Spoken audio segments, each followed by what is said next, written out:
Hello, hi, welcome all the competitive warriors and would-be teachers. This is your Kiran Kodmuru. Yes మరి exam రాసేటప్పుడు ఏ విధంగా మనం time management చేసుకోగలం, ఎన్ని రకాల పనులు చేయాలి, ఏ రకాల పనులు చేయకుండా ఉంటే మనకి టైం అనేది సేవ్ అవుతుందో ఒకసారి చూద్దాం. So very important, time is very precious మనకు ఆ మూమెంట్లో. సో ఎవ్రీ సెకండ్ కూడా ఇంపార్టెంట్, గుర్తుపెట్టుకోండి అది కూడా దృష్టిలో. రైట్, చూద్దాము వన్ బై వన్గా చెప్తాను నేను ఇప్పుడు. సో ఫస్ట్ టైం వేస్ట్ అవుతుంది కదా, అన్నీ కూడా ఫాస్ట్గా చేయాలనే ఉద్దేశంతో కొన్ని పనులను మాత్రం స్లోగా జాగ్రత్తగా చేయవలసి ఉంటుంది. అదేంటి అంటే ఫస్ట్ మీ యొక్క హాల్ టికెట్ నెంబర్ రాయడము, బబ్లింగ్ చేయడం. సో అది అలా ఉంటే ప్రింటెడ్ ఉంటే పర్వాలేదు, లేదంటే హాల్ టికెట్ నెంబర్ వేసి కన్సర్ట్ సర్కిల్లో మనం బబుల్ చేసేది ఉంటుంది, అది ఒకటి. అదేవిధంగా పేపర్ కోడ్ లేదంటే ఆ యొక్క బుక్లెట్ సిరీస్ కోడ్ ఒకటి ఉంటుంది. సో అవి రెండు మాత్రం ఎసెన్షియల్, గుర్తుపెట్టుకోండి. సో చాలా ఇంపార్టెంట్ థింగ్స్ అవి. సో కాబట్టి వాటిని నెమ్మదిగా 1-2 సార్లు చూసి చేయండి. అక్కడ టైం వేస్ట్ ఉంది అనుకోకండి. అక్కడ పొరపాటు చేరితే మీరు ఎంత స్లోగా ఎంత మంచిగా చేసినా 150కి 150 చేసినా కానీ మీ పేపర్ వ్యాలిడ్ చేయబడదు, గుర్తుపెట్టుకోండి. అదొకటి. అక్కడ టైం స్పీడప్ ఏం చేయకండి, ఓకేనా. అండ్ నెక్స్ట్ వచ్చేసి నేను లాస్ట్ సెషన్లో చెప్పాను 3 పెన్స్ తీసుకొని వెళ్ళండి అనేసి. సో స్పెషల్లీ మనకి పెన్ విషయంలో వచ్చేసరికి బాల్ పాయింట్ పెన్ జనరల్గా మనం వాడేది 0.5 ఉంటుంది అది. సో మనకి 0.7 అండ్ 0.9 అనేవి అందుబాటులో ఉంటాయి మార్కెట్లో. సో అంటే లడ్డుగా ఉంటుంది కొంచెం, దాని పాయింట్ అనేది కొంచెం థిక్గా ఉంటుంది. సో ఎందుకంటే మనం 2 సర్కిల్ చుట్టే బదులుగా సో మనం ఒకసారి అంటే మనం సన్న పెన్ తోటి 2 సార్లు చుట్టినంతగా ఉంటుంది. అంటే బబ్లింగ్ అనేది ఫాస్ట్గా కావడానికి అవకాశం ఉంటుంది. అండ్ ఇక్కడ ఒకటి మీరు దృష్టిలో పెట్టుకోవాల్సింది ఏంటంటే, సో ఆ పెన్ గ్రిప్ అనేది ఇంపార్టెంట్, గుర్తుపెట్టుకోండి. సో నేను 0.7 0.9 తీసుకోమని అనేసి డైరెక్ట్గా మీరు వెళ్ళేసి తీసుకొని దాని గ్రిప్ సరిగ్గా దొరకకుండా మీకు ఇంకా స్లో కావడానికి కూడా అవకాశం ఉంటుంది. 2 రకాలుగా ఉంటుంది దీంట్లో, మనకు పాజిటివ్ ఎఫెక్ట్ ఉంటుంది, నెగిటివ్ ఎఫెక్ట్ ఉంటుంది. సో మన గ్రిప్ అనేది ఇంపార్టెంట్. మీరు రెగ్యులర్గా ప్రాక్టీస్ చేసే పెన్ తోటి చాలా ఫాస్ట్గా చేయగలుగుతూ ఉంటారు, ఓకేనా. సో నేను ఇప్పుడు సార్ అదే 0.9 0.7 తీసుకోమని అనేసి నేను తీసుకోమని చెప్పాను, మీ గ్రిప్ సరిగ్గా దొరుకుతలేదనుకోండి, ఇంకా లేట్ కావడానికి కూడా అవకాశం ఉంటుంది. రైట్, నేను ముందు రోజే నేను 0.7 0.9 పెన్ తీసుకొచ్చి ప్రాక్టీస్ చేశాను, గ్రిప్ కూడా ట్రై చేస్తాను అంటే it's good, very good. So ముందు రోజు ప్రాక్టీస్ చేసినట్టయితే గ్రిప్ దొరుకుతుంది, మీకు ఫాస్ట్గా కావడానికి కూడా అవకాశం ఉంటుంది, ఓకేనా. అండ్ నెక్స్ట్ వచ్చేసి బబ్లింగ్ ఎలా చేయాలి. సో కొంతమంది మధ్యలో స్టార్ట్ చేసేసి బయటికి వెళ్ళిపోతుంటారు, కొంతమంది బయట నుండి స్టార్ట్ చేసి లోపలికి వస్తూ ఉంటారు. ఎలా చేస్తే మంచిదని చూసినట్టయితే మీరు ఏ విధంగా అయితే పర్ఫెక్ట్గా చేయగలుగుతారో స్పీడ్గా చేయగలుగుతారు. సో 2 అంశాలు దృష్టిలో పెట్టుకోండి, పర్ఫెక్ట్గా చేయాలి, స్పీడ్గా చేయాలి. సో నేను మధ్యలో స్టార్ట్ చేసి చివరి వరకు వెళ్ళమంటాను. సో నేను అలా కాస్త నేను ఆల్రెడీ ఇంతకుముందు చాలా కాంపిటేటివ్ ఎగ్జామ్స్ రాశాను, ఫస్ట్ బయట నుండి చేసి తర్వాత లోపలికి వస్తాను అంటారు. అదే రకంగా చేయండి. సో నేను బయట నుండి చేయండి ఫస్ట్, తర్వాత లోపలికి వచ్చేయండి అంటాను. సో కొంతమందికి ఎలా ఉంటుందంటే మధ్యలో స్టార్ట్ చేసేసి ఇలా చుట్టుకుంటూ బయట వైపు వెళ్తారు. సో నేను అలా చేస్తేనే స్పీడ్గా చేస్తాను, పర్ఫెక్ట్గా చేస్తాను, మీరు అలానే చేయండి. So according to your convenience, out to ఇన్నా ఇంటూ అవుటా అనేది మీ ఇష్టం, అది ఇంకా, ఓకేనా. ఇక్కడ 2 అంశాలు దృష్టిలో పెట్టుకోవాలంటే పర్ఫెక్ట్గా ఫీల్ చేయాలి, బయటికి వెళ్ళకూడదు, స్పీడ్గా చేయాలి. ఈ అంశాలను దృష్టిలో పెట్టుకోండి, మీకు ఏ రకంగా కన్వీనియంట్ ఆ రకంగా చేయండి. అండ్ ఇంకొకటి ముఖ్యమైన విషయం ఏంటంటే, క్వశ్చన్ పేపర్ మొత్తం చదువుకుంటూ వెళ్ళకండి, టైం వేస్ట్ అవుతుంది. మెయిన్ పాయింట్ గుర్తుపెట్టుకోండి. క్వశ్చన్ పేపర్ ఇవ్వగానే మనకి ఇవేమీ అకాడమిక్ ఎగ్జామ్స్ కాదు. సో కాబట్టి క్వశ్చన్ పేపర్స్ చదవాల్సిన పని లేదు. అంటే దట్ మీన్స్ ఏంటంటే అన్నీ కూడా ఒకసారి 2 సార్లు ఇలా చదువుకుంటూ వెళ్తుంటారు. సో అలా అవసరం లేదు మీరు. సో మీరు ఏ పార్ట్ అయితే స్టార్ట్ చేస్తున్నారో ఆ పార్ట్లో నుండి పర్టికులర్ క్వశ్చనే స్టార్ట్ చేయండి, అక్కడ నుండి చదువుకుంటూ రండి.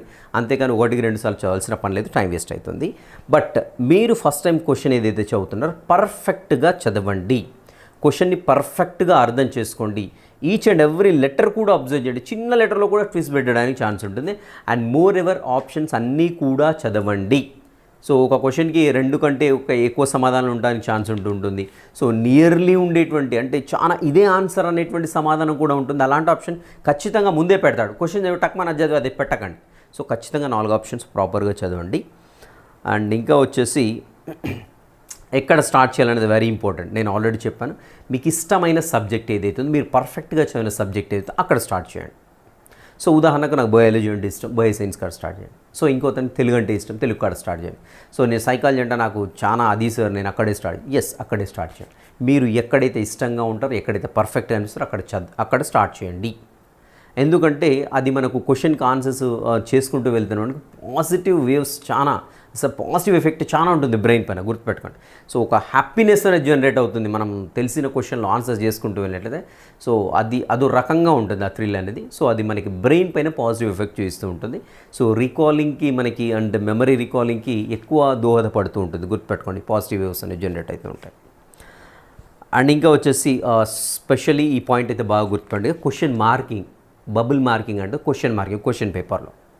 సో నేను లాస్ట్ సెషన్లో ఏంటంటే 3 రకాల పెన్స్ తీసుకోమని చెప్పాను. ఎందుకు 3 రకాల పెన్స్ తీసుకోవాలి?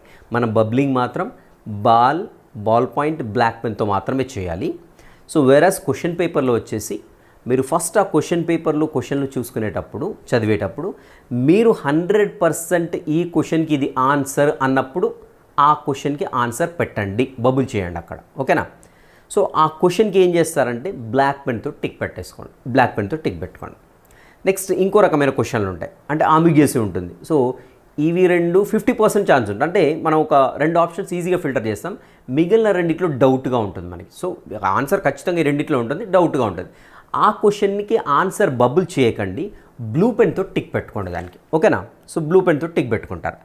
నెక్స్ట్ ఇంకా 4 ఆప్షన్స్ నాకు ఏది తెలియదో కన్ఫ్యూజ్ అయినప్పుడు ఆ యొక్క క్వశ్చన్కి రెడ్ పెన్తో టిక్ పెట్టుకోండి, జస్ట్ టిక్ పెట్టుకోండి. మీకు ఇక టైం వేస్ట్ ఏమీ కాదు, just tick పెట్టుకుంటారంతే.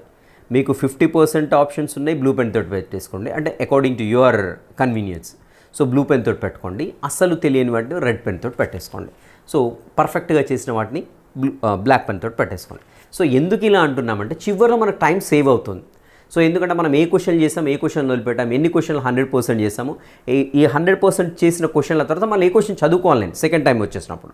So second time వచ్చినప్పుడు ఏ క్వశ్చన్ చదువుకుంటున్నప్పుడు మనం 50% ప్రాబిలిటీ ఉన్నట్టుకుండా క్వశ్చన్స్ ఏవైతేనో వాటికి ప్రయారిటీ ఇచ్చుకుంటూ వాటిని చేసుకుంటూ వెళ్ళాలి.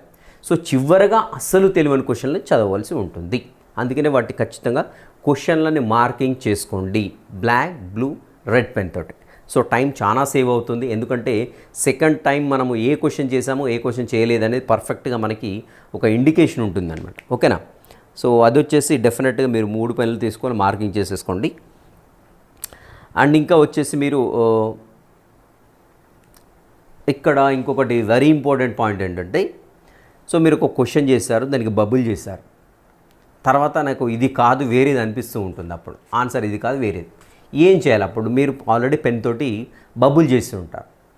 సో అప్పుడు ఏం చేయాలంటే మీరు ఎట్టి పరిస్థితుల్లో కూడా కొంతమంది వాటర్ పెట్టి తుడపడమో, బ్లేడ్ పెట్టి గీకడమో అలాంటివి చేస్తుంటారు. సో అలా చేస్తే మీకు ఆ క్వశ్చన్కి మీరు రైట్ ఆన్సర్ అయినా కానీ కోల్పోవడం జరుగుతుంది మార్క్. సో కాబట్టి దాన్ని ఏమీ చేయడానికి ఛాన్స్ లేదు, ఏమీ చేయకండి కూడా. సో ఓఎంఆర్ షీట్ అనేది డ్యామేజ్ కావడానికి ఆస్కారం ఉంటుంది, దాన్ని ఏం చేయకండి. అండ్ ఇంకా వచ్చేసి మనకు పెన్ తోటి రౌండప్ చేస్తున్నాం, బబుల్ చేస్తున్నాం కాబట్టి మీరు ఆన్సర్ చేసేటప్పుడు 1కి 10 సార్లు ఆలోచించి రౌండప్ చేయండి, ఫాస్ట్గా చేయకండి. ఎంత మంచిగా వచ్చిన క్వశ్చన్ అయినా, మీరు ఎంత బాగా చదివిన క్వశ్చన్ అయినా, నాకు ఇది 100% ఇది తెలుసు అన్నప్పుడు ఖచ్చితంగా ఆ క్వశ్చన్ నెంబర్, అదేవిధంగా మీకు ఆప్షన్ ఏంటి 1, 2, 3 or 4 ఏదనేది పర్ఫెక్ట్గా క్వశ్చన్ నెంబర్ చూడండి, మీకు ఓఎంఆర్ షీట్లో కూడా క్వశ్చన్ నెంబర్ చూడండి, ఏ ఆన్సరో దానికి ఎగ్జాక్ట్లీగా బబుల్ చేయండి. అంతేకాని తొందర మాత్రం పడకండి బబ్లింగ్ దగ్గర, గుర్తుపెట్టుకోండి. ఎందుకంటే once you are bubbled is bubbled, అంతే. ఇంకా no corrections can be made in the OMR sheet. So 80% మనం ఏమి చేయడం రాదు, ఏమి చేయకండి కూడా, బ్లేడ్లు పెట్టి గీకండి, కొంతమంది ఉమ్మన్ చీట్లు ఇట్లా అంటుంటారు. సో ఏది చేయకండి, ఓకేనా? సో ఏమైనా చేస్తే మీ ఓఎంఆర్ షీట్ డ్యామేజ్ కావడానికి ఆస్కారం ఎక్కువగా ఉంటుంది. ఇంకొకటి మనకు తెలిసిన క్వశ్చన్లు తప్పు చేస్తుంటారు, అత్యుత్సాహం అంటాం దాన్ని. సో అత్యుత్సాహంతో తప్పు చేయడానికి ఛాన్స్ ఉంటుంది. సో ఏమీ తొందరపడకండి, నష్టపోయేది ఏం లేదు. సో 1కి 2 సార్లు ఆలోచించిన తర్వాత ఆన్సర్ పెట్టండి. అండ్ ఇంకొక విషయం వచ్చేసి మెయిన్గా పక్క వాళ్ళతో ఎట్టి పరిస్థితుల్లో మాట్లాడకండి. సో ఇది మనం ఏమీ నార్మల్ ఎగ్జామ్ కాదు, సో నువ్వు చూయించు నేను చూపిస్తా అనడానికి కాదు, ఇది కాంపిటేటివ్ ఎగ్జామ్. మన పక్కన కూర్చున్న వాళ్ళు మన కాంపిటేటర్, గుర్తుపెట్టుకోండి. సో మన పక్కన కూర్చున్న వాళ్ళు మన కాంపిటేటర్ అయినప్పుడు మనల్ని మిస్గైడ్ చేయడానికైనా ట్రై చేస్తారు, మన టైం వేస్ట్ చేయడానికైనా ట్రై చేస్తారు. సో అందరూ చేస్తారంటలేదు, కొంతమంది డెఫినెట్గా ఉంటారు. వాళ్ళ జోలికి వెళ్ళకండి, పక్క వాళ్ళతో ముచ్చట్లు పెట్టకండి, పక్కన వాళ్ళతో మాట్లాడితే అసలు మనకు టైం ఉండదు, అంతే. ఇంకా మన టైం మనం యూటిలైజ్ చేసుకుందాం, పక్క వాళ్ళ కోసం ఎట్టి పరిస్థితుల్లో కూడా 1 సెకండ్ కూడా ఇవ్వడానికి ఆస్కారం లేదు. సో మీకు రాకున్న క్వశ్చన్ని ఎదుటి వాళ్ళని అడగండి, సో మీకేదో తెలుస్తుందో అదే పెట్టేసేయండి, ఎందుకంటే ఎదుటి వాళ్ళు మీకు కరెక్ట్ చెప్తారని గ్యారంటీ ఏం లేదు. సో మ్యాక్సిమం రాంగ్ చెప్పడానికి కూడా అవకాశం ఉంటుంది. సో కాబట్టి ఎట్టి పరిస్థితులు కూడా పక్కన వాళ్ళతో మాట్లాడకండి, పక్కన వాళ్ళ నుండి గైడెన్స్ తీసుకోకండి, ఏమీ కూడా చేయకండి. అండ్ ఇంకా వచ్చేసి వాచ్ కూడా తీసుకెళ్ళండి. డెఫినెట్గా నేను చెప్పడం మర్చిపోయాను, వాచ్ కంపల్సరీ మీతోటి ఉండాలి. ఎందుకంటే సో మనకి ఎంత టైం ఏది మేనేజ్ చేస్తున్నామో ఏంటి అనేది ఖచ్చితంగా తెలియాలి కాబట్టి. సో వాచ్లో కూడా మనకు ఆల్రెడీ ఇన్స్ట్రక్షన్స్లో ఇచ్చారు. సో ఎలక్ట్రానిక్స్ సంబంధించిన వాచెస్ ఏం తీసుకెళ్ళకండి. ఎనలాగ్ వాచెస్ ఉంటాయి కదా, సో మామూలుగా హ్యాండ్స్ ఉంటాయి, దాంట్లో ముళ్ళు తిరుగుతుంటాయి కదా, ఆ వాచ్లు మాత్రమే తీసుకెళ్ళండి. So apart of that watch no other watch is allowed in to the examination. So అది గుర్తుపెట్టుకోండి. ఇవి వచ్చేసి ఎగ్జామినేషన్లో మనం ఏ విధంగా టైం సేవ్ చేసుకోవాలన్నటువంటి అంశాలు.